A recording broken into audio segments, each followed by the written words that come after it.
la violence, les braquages à main armée. La formation est au rabais aujourd'hui dans nos écoles, dans les universités et grandes écoles, avec une volonté inavouée d'abrutir tout un peuple, de détruire toute une jeunesse. La prostitution est à ciel ouvert, en ville et même dans les zones rurales, minées par l'orpaillage clandestin. Et cet orpaillage est parrainé par des divinités politiques. À qui profite la croissance économique tant chantée en chœur? L'économie ivoirienne serait l'une des plus performantes au monde, dit-on. Quel monde? Le monde réel ou dans le monde invisible? Les populations sont attristées. Nous assistons à une vraie paupérisation des zones rurales, avec les produits agricoles mal rémunérés. L'appel à la paix et à la réconciliation, cet appel n'a jamais été sincère. Parce que la plupart du temps, ceux qui nous parlent de paix se promènent en gilet anti-balles.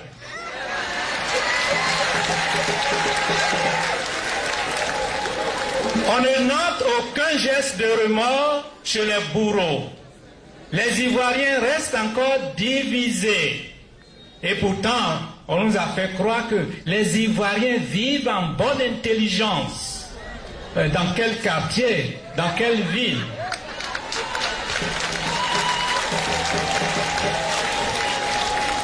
Oui, les Ivoiriens restent encore divisés. Le climat sociopolitique est suffocant. D'où un ministère en charge de la réconciliation. Le peuple est constamment humilié et pris en otage. Nous vivons une démocratie armée. Nous sommes en face d'un certain occultisme politique. Frères et sœurs, l'Église est appelée à être solidaire des peuples opprimés, car parler de salut ou de vie éternelle sans prendre en compte les situations de misère noire dans notre monde, dans notre Afrique et dans notre pays, la Côte d'Ivoire, serait pratiquer une religion de fuite du monde ou d'évasion spirituelle. L'Église que nous avons, l'esprit que nous avons reçu n'est pas un esprit de peur, mais un esprit de force, de vérité et de courage. En plus, l'Évangile n'est pas une idéologie, mais parole de Dieu, avec un pouvoir de libération.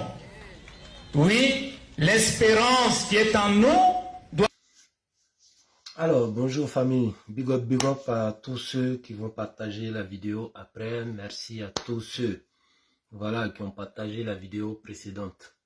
Et chers frères, je fais cette vidéo là et je pense que vous avez écouté la vidéo précédente de cette personne là qui s'est mis comme ça en soutane. Moi je vais l'appeler ce serviteur du malin qui se met en soutane pour tromper la vigilance des gens. Parce qu'on a tous écouté le message, mais apparemment les gens ils ont une mémoire de poisson rouge à ce que je sache. Parce qu'on a tous été témoins de l'histoire des 20 dernières années de la Côte d'Ivoire. Et on a vu pas mal de choses dans le temps où ces malins-là avaient trouvé une solution de faire que des révélations, des serviteurs du diable. En vérité, mais qu'ils avaient trouvé le malin plaisir de se mettre en soutane pour tromper la vigilance des gens. Et on a entendu pas mal de révélations. Il y a d'autres même qui ont vu sauce graine, qui ont vu nuage dans sauce graine. Il y a d'autres qui ont dit, voilà, pas mal de choses et tout. Et on a vu à quoi ça aboutit. Mais ces personnes-là aujourd'hui qui se permettent parfois d'interpeller ou voire même dénigrer aujourd'hui l'évolution de la Côte d'Ivoire et l'apaisement même par rapport à la crise qu'on a connue, qui est un souvenir très lourd. Ces personnes-là aujourd'hui se permettent de dénigrer ça. Mais quel a été le message dans le temps lorsque il y a des Ivoiriens qui se faisaient assassiner juste pour leur bord politique, ou bien leur nom, ou bien leur bord religieux? Quel a été le message de ces personnes, soi-disant serviteurs de Dieu, mais c'est des serviteurs du malin? Quel a été leur message pour interpeller les autorités dans le temps? Je ne pense pas qu'il y a eu un message pour interpeller, voilà, les autorités en tant qu'homme de Dieu, s'il était vraiment,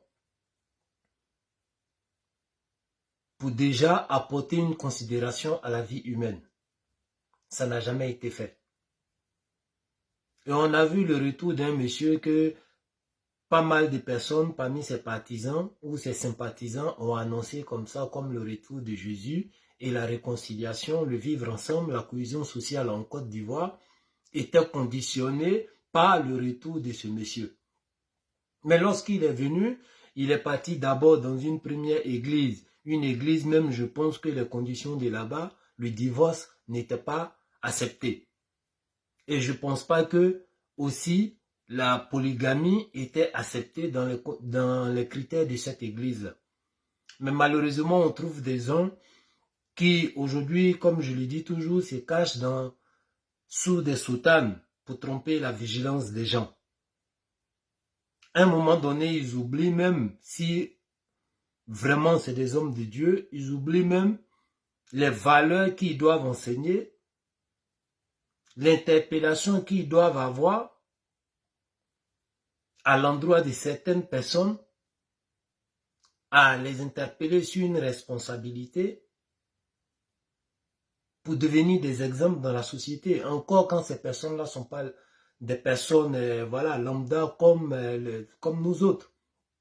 Mais quel a été le message de conciliation déjà au sein de la famille même de ce monsieur, à travers ces guides religieux, ces soi-disant guides religieux?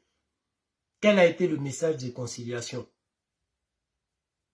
Pour pouvoir, comme ça, réunir des enfants de Dieu. Quel a été le message? Mais bref, depuis cette crise qu'on a connue en 2010, quel a été le message de sensibilisation même à travers les églises ou à travers ces hommes religieux-là, pour que l'Ivoirien aujourd'hui puisse voir son frère du Nord en tant qu'Ivoirien plein? Pour que le BT aujourd'hui ne voie pas peut-être le petit Djoula ou le petit Baoulé comme son adversaire juste parce que la politique les a divisés. Ce qui a été une manipulation même récemment après la mort de notre premier président. Et cette manipulation-là a eu des causes où on a compté des morts, où les Ivoiriens aujourd'hui se jugent selon les zones géographiques. Quel a été le message d'apaisement? Quel a été le message de réconciliation de ces soi-disant hommes de Dieu qui se cachent sous des soutanes? Mais à écouter le message, on sait déjà pour qui vous êtes en train de prendre parti. Mais quand vous prenez parti, regardez d'abord le comportement de ces personnes-là pour les accompagner avec un message. Regardez d'abord le comportement. Lorsque vous mettez la réconciliation en doute, lorsque vous mettez l'évolution économique de la Côte d'Ivoire, dans quel domaine vous êtes spécialiste pour apporter votre apport pour le bien-être des Ivoiriens? On va parler d'éducation, la prostitution, mais c'est peut-être des enfants ivoiriens qui le font. Et ceux qui le font, ce n'est pas écrit sur leur front leur appartenance ethnique. Qu'est-ce qui vous dit que, voilà, même des enfants de votre église, après des messes ou après, voilà, consultation ou bien prière à l'église, Vous connaissez les vies professionnelles. Vous savez